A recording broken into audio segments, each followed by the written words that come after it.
He arrived in the school last year.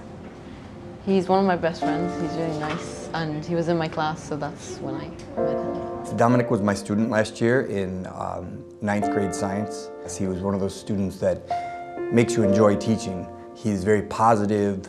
He's one of the students that always has his hands up, ready to add. Dominik came to me 11 years old. He was very frightened, he was wild about having a tumor, and he was actually in the class a little bit embarrassed about that thing coming out of his body. I checked on him and he had a slight curve. We did an x-ray and boom, we found he was a guy with an early scoliosis. So when he found out, he was quite sad. He didn't really know what it was, but he knew that he would have to go to hospital and get treated. I mean, it affects the spine and the activities and movements, and a lot of them are not even aware of it if they have it. That his back would slowly bend even more, and it would get worse and worse, so that eventually he wouldn't be able to stand up straight. Dominik came to me last summer and he wanted some support to get in touch with the parent and the community of the school. So he said, why not talking to everybody, giving him about good position every sitting. He decided that he should raise awareness about it and help other people who have the same problem. We put posters up around the school. We then got into the Express newspaper, 7 Days, and the National.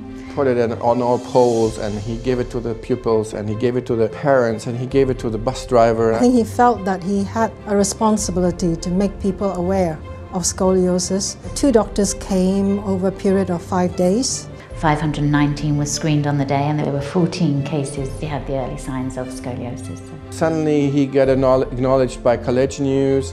I got suddenly an invitation from Dubai One to hold a lecture about that. Dominik, being Dominik, wasn't happy to leave it with Raha. He came back to me and he said, okay, now I'd like to take it to the 10 other schools. Before I met Dominik, I never knew about scoliosis. And then when he told me about it, I was like, wow, we need to do something about it. He took his personal problem up to the public, which is actually to be awarded already. He's done this without any sort of intrinsic sort of reward or anything like that. And in the end, we did a check recently and he overcame it. He finished very good. He has that ankle that you do not have to be feared about. I know he does a lot of kite surfing after school. That's one of his favorite sports. Dominik's he's just an absolute inspiration. Every mother would want him as their son.